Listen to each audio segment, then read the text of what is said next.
People might say my life is in a rut. Quite happy, what's a cut?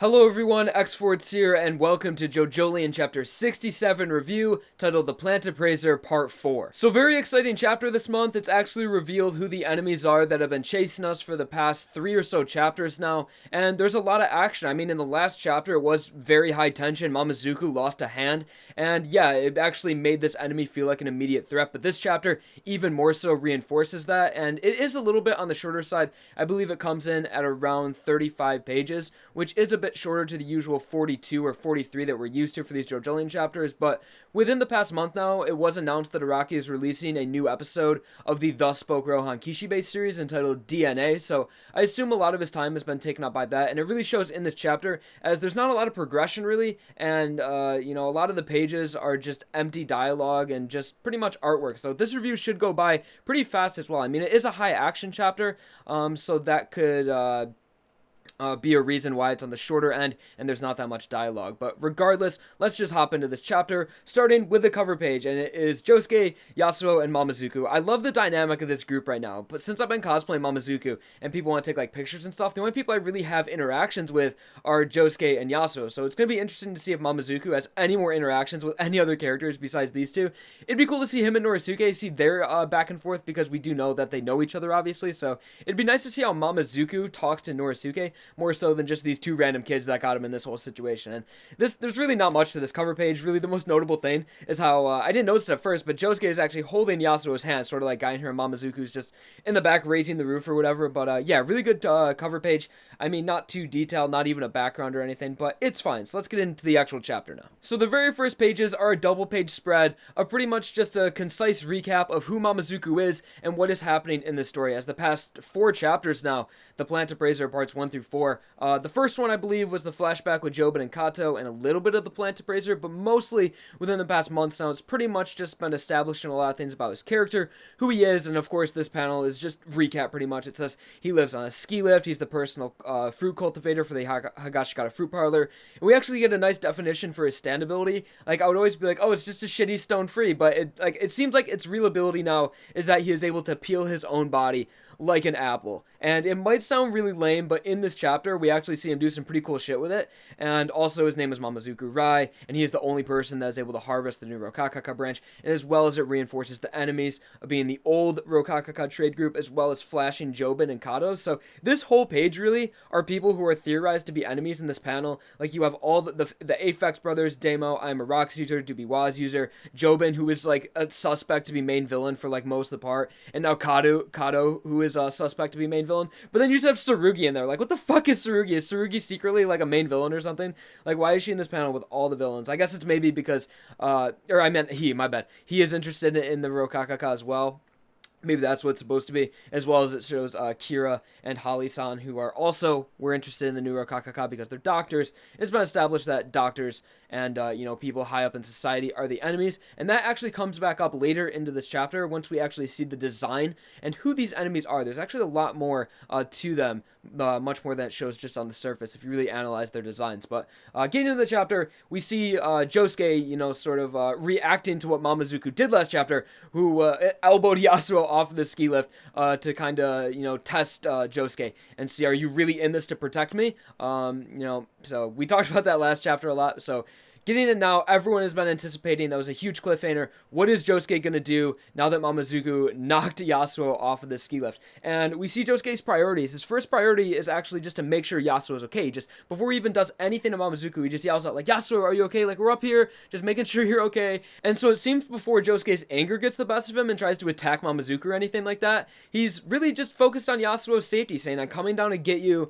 But then the Plant Appraiser, Mamazuku, is like, we need to identify the enemy, Josuke. Is this really a good idea? And he sort of is like, Josuke, he's sort of saying you really shouldn't go down there and get her. And then Josuke, we see the anger and resentment he has built up for this character just come out. He grabs him by the tie, reaches in and like almost like pushes him off, sort of like leaning him over the edge. And he's like, I should knock you down too, shouldn't I? Stupid Josuke, you shouldn't do that. The whole plot would be destroyed if you did that, if Mamazuku died. But then Mamazuku just says that because Yasuo is on the ground now, our chances of survival have risen. And also that we should probably leave her on the ground and see what happens, because if and then he says something like, if we see this enemy, if we see what they are and what their ability is like, I'm very confident that we will be able to defeat them. And, Mamazuku is just a very logical character. Like, one of the biggest themes in JoJo when it comes to stands is that it's the unknown is dangerous. The danger of the unknown, pretty much. That was a big theme in part 3. If you don't know a stand's ability, you're in huge danger. Like, when Avdol died, that was, like, the one that really reinforced it a lot. Like, oh, one of our friends could just die out of nowhere if we don't know these stand's abilities. And Mamazuku is very much aware of that, as it seems like a lot of stand users forgot that. This stand's abilities can literally be fucking anything, so you should probably know what it does before you try to defeat it. So I guess that line from Mamazuku sort of knocked some sense into Josuke's head, and he decided not to throw him off the cliff. It was more just him acting out of anger. And it seems like Yasuo has some sort of anesthesia. Like, she just can't remember how she got down there. Obviously, she remembers the situation and everything. She's just sort of what's the word I'm looking for? Disoriented. So in the next panel, when we see her, she knows she's in a dangerous situation, as she still remembers that they're in a stand fight right now, and the ground is dangerous because they went to the whole ski lift to get off of the ground. So she's just on the ground, like, looking around, like, sweat coming down her face, like, okay, is the enemy going to attack me now? I'm on the ground, and we came to the assumption that the enemy's underground. I don't know what to do right now. And then Josuke does the dumbest thing I think he may have ever done and instructs Yasuo to go forward to the 6th pole. The panel before this, when Yasuo was a bit disoriented, down at the 5th pole, the enemy trees are still down there, so it must be dangerous. That, they probably still think the enemy's over there. So that's why Josuke instructs her to go to the 6th one, because they're in between 5 and 6, and also the ski lift can't go backwards. But Josuke really shouldn't have told Yasuo to move, and we'll see what he does later in the chapter, which is what he should have done right now in this situation. So Yasuo understands the instructions, he sees the 6th pole, and she starts going towards it. Mamazuku, Mamazuku is sort of more analytical than everyone else in this situation right now, and he's like, you really want to send her to the 6th lift? And Josuke's like, yeah, what do you mean? That seems like what we should do right now. We should bring her up to safety. And he's like, okay, man, your decision. Never mind. All right, let's go. And he pulls up the button and he just moves to the 6th lift. And it's like, okay, what was that about, Mamazuku? But then we see later that unlike all of the other lifts, and I love this panel of Yasuo just taking off in a sprint. And also you can see the trees behind her sort of like looming closer towards her. And Mamazuku sort of comes to a realization that we pretty much already knew last chapter, that the one enemy is moving the trees and the other enemy is using those trees as a ladder to send the stand upwards. And now Mamazuku looks at the 6th lift, and unlike all of the other lifts, the 6th lift is on sort of a cliff and the concrete base is up out of the ground. Like all the other ones, the concrete base was in the ground and it was just the pole coming out. So with this 6th lift, it is a huge target to be destroyed, as if the concrete base is destroyed, then the whole thing will come down and the ski lift will be absolutely destroyed. So it was sort of stupid. Josuke didn't know this, obviously, but it's just really bad to be anywhere near this 6th lift right now with the concrete base above ground with this underground enemy happening. And Mamazuku sort of just predicts the future and is like, okay, that 6th lift, it's above ground, the enemy could destroy that, and if they do, we're absolutely fucked and this whole thing's going to fall down. And then in the next panel, what do you know, the enemy attacks the concrete base of the 6th lift. And like I said, this chapter moves very fast paced. A lot of the panels are just action and movement happening and not a lot of dialogue, as like 3 whole pages right now is just the destruction of ski lift number 3. As you can see that the ski lift starts to crumble, the enemy starts coming up out of the ground, and just some reaction panels as well. And then the next page, we see our first glimpse at this enemy stand user. And what we'll see later, it's a fucking tank. It's like a tank stand, but you can get really analytical with its design and sort of come to make predictions of what this is going to be. And it is really crazy, but our first glimpse of it is like a tank tread with hieroglyphics on it, almost like Egyptian hieroglyphics. That's the vibe I'm getting from these arms that seem to be all over the tread. And it just comes jolting towards Yasuo, the ground cracking towards her. And this is like, from this entire part, or from this entire chapter, I'm just getting like Tremor vibes. Like, Araki has been known for doing like film references via stand abilities, like Nightmare on Elm Street, Death 13, and I can't think of a lot. What was the other one? It was called Christina. That was the Wheel of Fortune stand user reference, but there was a lot of them throughout part 3, and just in general JoJo, I'm coming to blank right now, but you guys know that some stands are influenced by movies. And from this stand user, I'm just getting total Tremors vibes, like enemies underground, they're coming up from it, and you just have to stay above ground for it. So yeah, part 8 Tremors JoJolion. So then Yasuo obviously just books it away from this enemy stand, and we actually see one of its other abilities actually come into play again. In the last chapter, it just seemed like a really random ability. It's like, okay, why can this stand do this when it shot rocks up from out of the ground? But it seems like this is actually one of its main abilities as it continues to shoot rocks up. It's a consistent ability that it uses over and over again, unlike something like Starfinger that just came up once and was never touched upon again. So the rocks go up, and then Josuke, for some reason, finally decides to use the most powerful stand in the part by far, Soft and Wet, to actually do something. So he sends out a shitload of soap bubbles, and we actually see how fast Josuke is able to do this. Although timing is a bit strange in manga, how things can just dramatically shift from panel to panel. So in one panel, we see the rocks coming up in high speed at Yasuo, and then in the next panel, Soft and Wet using soap bubbles. And in what seems to be like a millisecond, the soap bubbles are already down by Yasuo and protecting her, and she's able to grab onto him.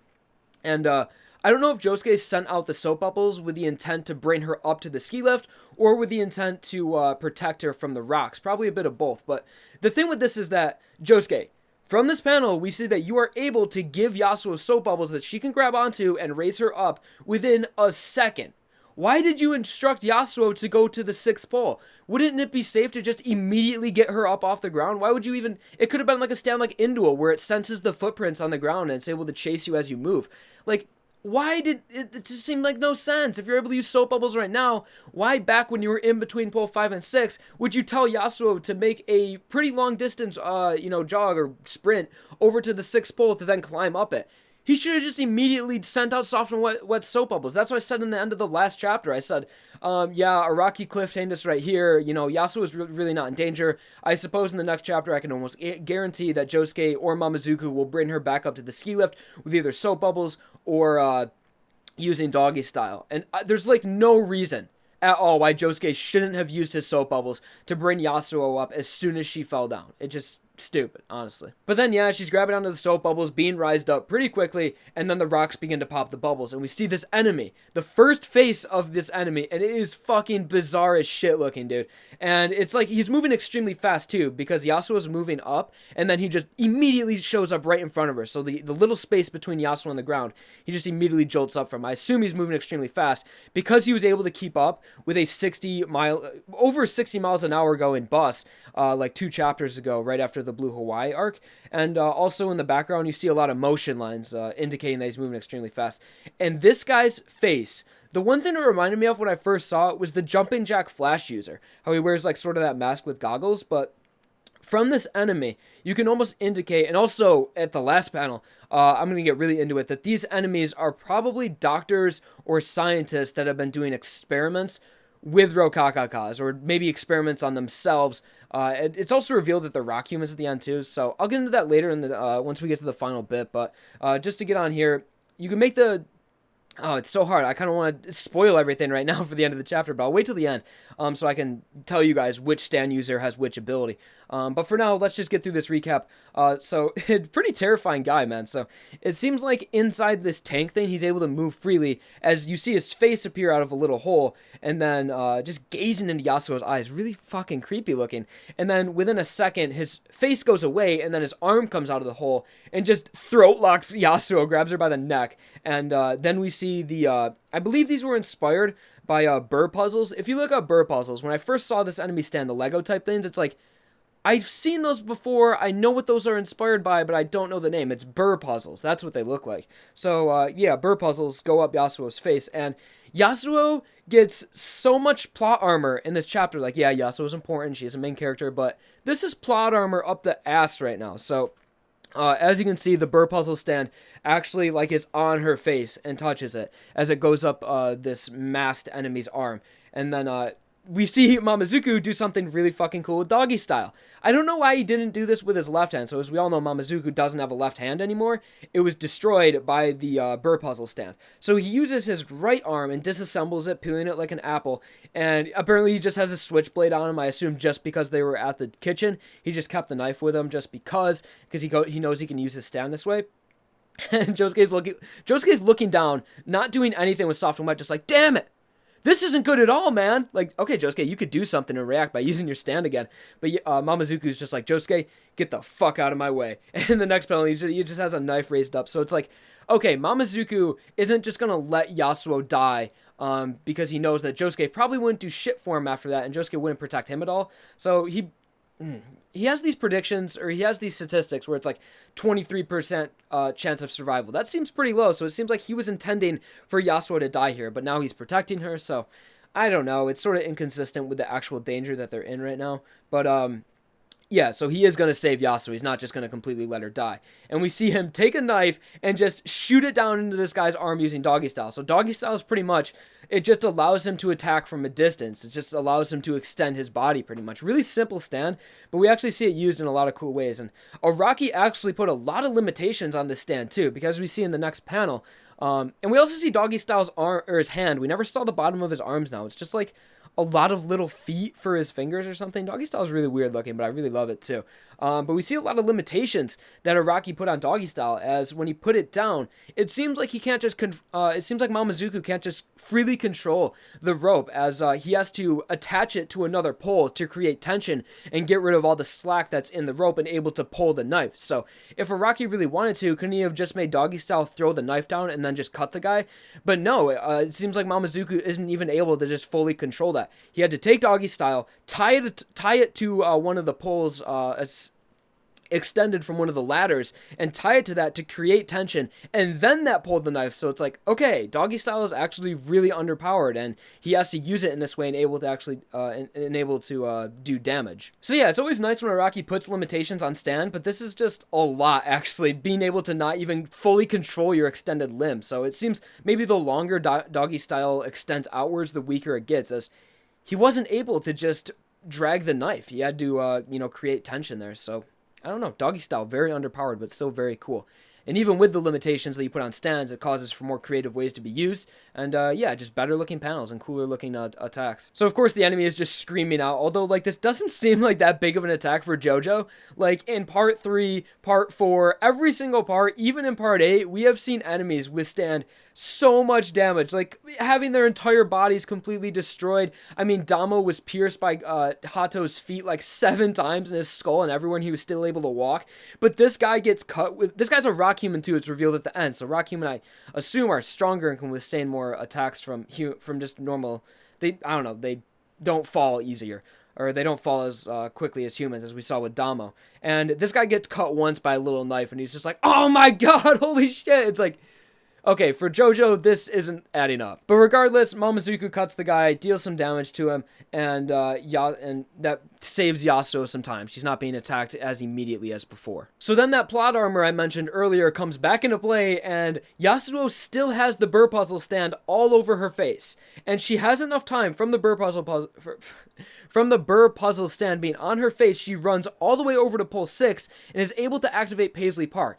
If you guys remember, the second that Mamazuku got that puzzle stand on his body, it immediately affected him and immediately took away his arm. It's like, okay, so it works immediately for Mamazuku because he's a new character, but Yasuo, she can't die. Like the stand can't affect her. Kind of inconsistent. The ability should activate immediately as soon as it touches your skin, and it's like all over Yasuo here for like 6 panels, and it never once creates a hole in her skin or anything like that. And she's able to run all the way over to the pole and activate Paisley Park. And Paisley Park does another one of its like plot device abilities, where Paisley Park almost is able to predict the future. As we've seen earlier, how it would sort of give Yasuo 2 options, and whatever one she picked would be a really good item for that situation. And once again, she just activates Paisley Park. And it's kind of cool too, because in the beginning of like 2 chapters ago or something like that, I always mentioned that Mamazuku was just like buying time, as he mentioned, like, oh, you see pole number 6 over there? That's a bathroom. If you need to use the bathroom, it has running water and everything. I was like, okay, this dude's just buying time because the chapter ends on a cliffhanger, so he's just stalling out until we can end on that specific moment. But this ski lift number 6 actually came into play. And it seems like water is the best defense for the stand, as it just sort of, as soon as the water hits her face, the burr puzzle stand just kind of falls off her. And this isn't the first time water has been a defense to stands. I feel like it's sort of common. The only one that comes to my mind right now is Civil War. The cure to Civil War was purifying yourself with water. So has there been any other stands that are sort of nullified by water? I feel like there are for some reason. But whatever, this stand, as soon as water gets on you, it just brings the burr puzzles right off. And Yasuo is safe, and as you can see, her face is perfectly fine with no holes on it. even though that stand was touching her for a lot of time. And when it touched, I guess I'm just salty because I like Mamazuku so much, and it's like, fuck, this guy lost an entire hand because it touched him once, but it touches Yasuo's face for like 8 panels, and she's perfectly fine. But whatever. But then in the last panel, we see a full look sort of at the enemy or enemies. As the dialogue says, the enemies are rock humans, and there are 2 of them. We sort of all knew that there were 2 of them. I mentioned that in the last chapter, as one of the stands is probably moving the trees, and the other stand is sending up the burr puzzles. So that was pretty obvious there were going to be 2 stand users, but now that it's revealed, there's a lot to talk about with these guys. So what we see is the original enemy with the mask on coming out of what looks like a tank, sort of like a giant Rokakaka-infused sheer heart attack. As you see its face, and then it has 2 giant Rokakakas for ears. And so they say there's 2 enemies here. And I really overanalyzed this shit. I looked at it for way too long. What I see here is a stand and then an enemy. And then a user. At first, what I thought is that the person, this was another wearable type stand. We haven't seen a wearable type stand since part 5. There was Oasis and there was White Album. Since then, nothing else. But the reason what led me to believe that this was a wearable stand was the user sort of looking like he was connected to the base in a sense. Like you see the bottom where like his pelvis should be. It just sort of infuses into the tank, and then we see things that look like legs, but they're reversed. And I was like, okay, this looks like a wearable stand. He's wearing it, and it's sort of infused with his tank. But then when they said there's 2 enemies, I thought, okay, obviously the guy who is inside the tank, let's say it's not a wearable stand, and he's just sort of inside it being transported by it. He is most definitely the user of the burr puzzle stand, as when he grabbed Yasuo, it like came out of his arm and went up into her. So let's say that the tank is a remote control stand that is being controlled by someone somewhere else. So there are 2 enemies. The burr puzzle user who is inside the tank, and the enemy stand who is being remotely controlled by the tank. But then I came to this conclusion. I think this is sort of where it's going. The tank is a rock human in a sense. It's sort of the person and their stand infused into one. And that person right there that's riding it was either the creator of this thing, or he's simply just working with him, and he's the burr puzzle user. But he's definitely the burr puzzle user, and the tank is either a person that has been like infused with their stand, or it's a remote stand. So let me justify myself for a little bit here. What it looks like is that these people are most definitely crazy doctors in a sense, as it's been established. Like the last 2 chapters, it's been repeated over and over again.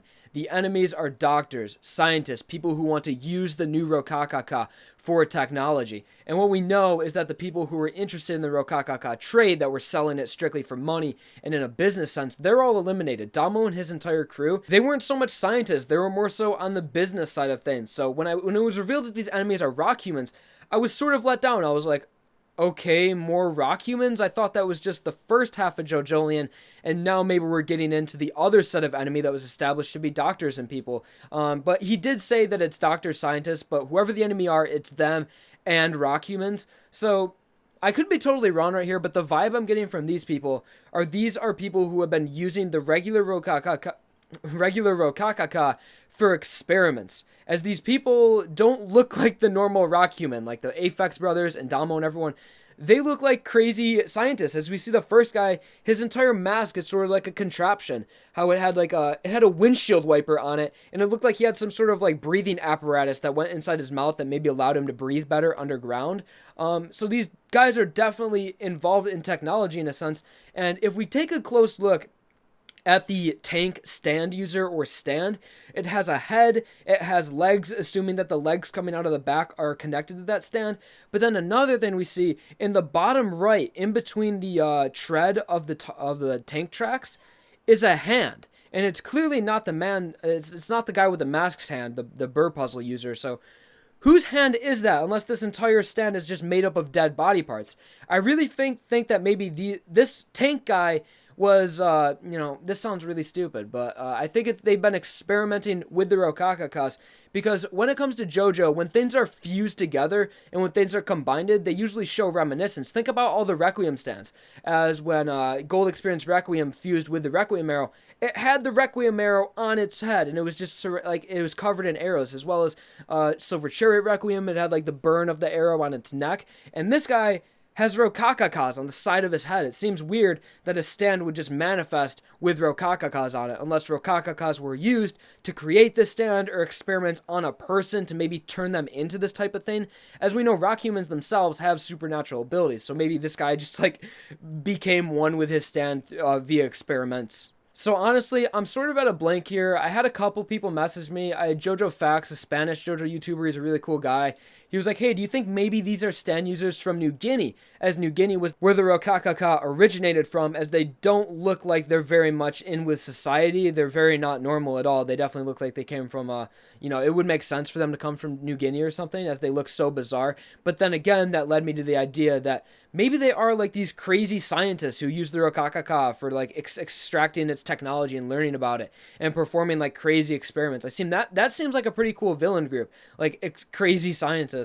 So I don't know, maybe it will be something basic, like the guy inside the tank is just the burr puzzle user, and the person that's controlling the tank stand is either hiding inside it, as that could clearly be the case, as you can see a hand and like half of an arm in the bottom left there. So maybe he's just inside the tank, not showing himself, or he is the tank and it's like a wearable 2-in-1 stand, because it has legs and it has an arm and it has heads. It has a head and it has Rokakaka ears. It's just fucking weird looking, and that's as much as I can make from this right now. Really bizarre. Obviously, some bizarre theorizing I have going on right now, but I don't know. I don't know who else these enemies could be, unless they're more of Damo's people above Damo. I don't know, but they definitely look like they're more so on the technology side and the mechanical side of the Rokakaka, just based on their designs. I mean, just look at that guy's mask, man. It looks like he made that. He looks like he's an engineer or something. And that is where the chapter ends. So this is exciting stuff. I wish the chapter was longer. Maybe went on for like 10 more pages or so. But whatever. This is where it ends here, and we're revealed to these two enemies. Who knows who the hell they are, but I know for a fact what I can almost guarantee is that the one wearing the mask is the burr puzzle user, and the tank is either combined with its user or its user's inside it, or it's a remote controlled stand, but I don't fucking know. Just based on those Rokakakas on the ears, man, I'm really leaning towards it's sort of a rock human who's been having experiments done on him or something. And also the guy that was wearing the mask, he had hair very reminiscent of Dolomiti. If you remember Dolomiti, had like that very like plain white, like blank white hair coming over his eyes. And if you look in that close-up panel, he has that same hair on him. And it also says a new form, so I don't know if that's alluding to this enemy stand user is showing their new form, or this is like a new form of rock humans. I don't know. Probably just a new form that they show themselves in. But as for now, I don't want to go on theorizing too much, but that's all I have to say on it. I know a lot of bizarre, crazy stuff here, but that's just sort of the conclusion I came to by overanalyzing this stand and just staring at it for a while. I don't know. That second stand user is definitely there, though. He's definitely there, because I see a hand, and this fucking tank thing just looks like a person. It's weird. But I think that's going to do it for JoJolion chapter 67. I'm really excited for the next chapter. Can't wait to see where this goes. Can't wait to see what happens with Yasuo. Hopefully, well, now that you think about it, because that plane was destroyed, Mamazuku and Josuke are on their way towards the ground, so they're going to be joining Yasuo very soon, unless they find a new way to get above ground. But as for now, high tension, man. I don't know how I'm going to wait another month for this to finish. This is going to be insane. So, thank you guys for watching the video. Let me know what you guys thought about JoJolion chapter 66, where you think this is going next, and who you think these goddamn enemies are, because they have to be connected to someone in some way, but I guess we'll see where that goes. Thank you guys for watching the video. I hope you all enjoyed. Leave a like on it, and of course, subscribe for more videos. Thank you for watching, and I hope you enjoyed.